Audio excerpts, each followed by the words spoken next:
What if I told you there are instant lineups for Molly and HE to apply pressure and do a lot of utility damage to the best CT spawn towards con? And with that, you can force them to use smoke early on and you can do a lot of utility damage. We're talking about 50 plus HP per HE. To make an example of how this should work, I'm gonna compare two of the best spawns. T spawn towards B and CT spawn towards con. As you can see, the HE is really good as it does 50 plus damage. Molotov on the other hand is beaten by CT guy as they can run to con before the molly fully spreads. What can be done is combo with two guys of molly and HE. The HE would stun and slow down the CT guy while Molotov would probably finish them off. I'm saying probably because I didn't get to test it as you need two players for it, but I believe the timing will be good as Molotov takes a second or two to spread. Also, there are different combinations as we have 4 spawns that can compete with the best spawn of CT towards con. So we have 3 spawns in same line approximately and 1 spawn a little bit to the right.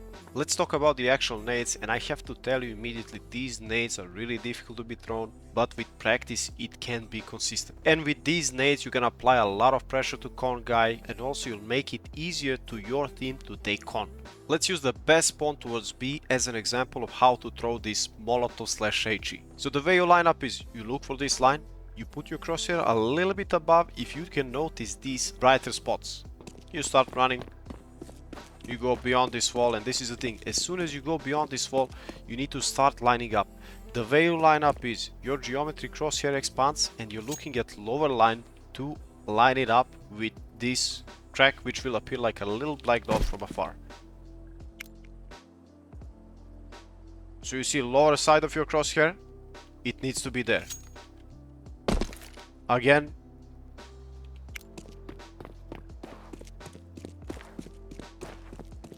Once you are lined up, you just hold W.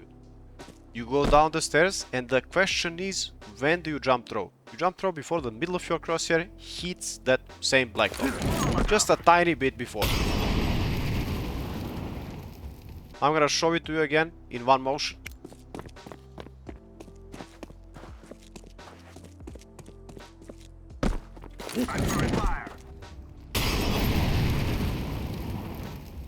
Same thing goes with HE.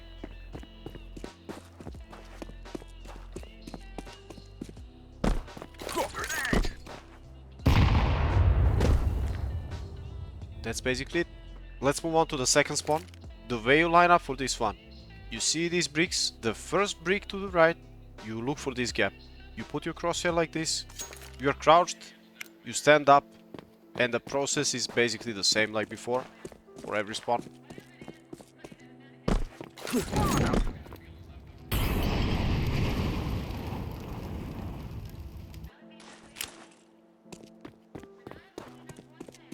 Let's check the HE out.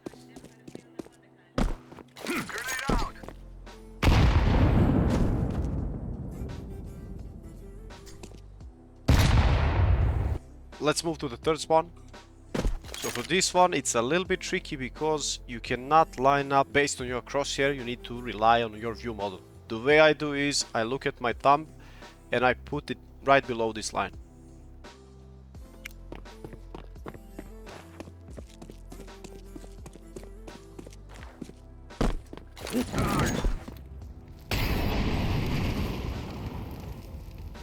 As for HE, lineup needs to be different as well. Follow the pin of my grenade. I put it here, I'm gonna put it above like this, and then I'll stand up.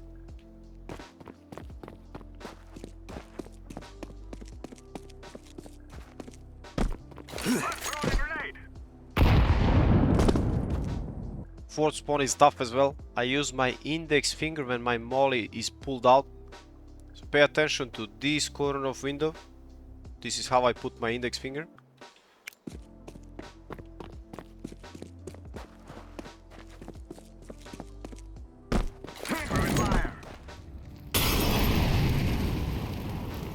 So don't swear it if it by any chance pops a little bit different sometimes. Obviously timings are a little bit different, so you know now it popped somewhat better. As for HE, pin of my grenade I put here.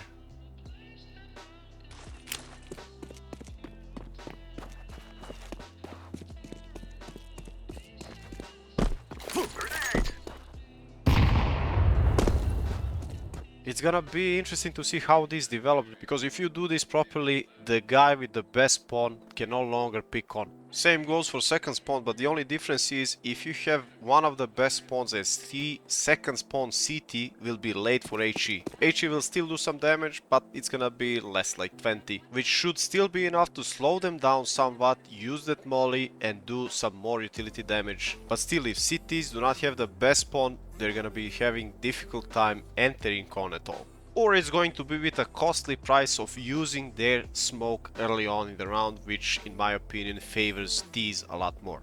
Let me know what you think, and if you have any questions, feel free to ask.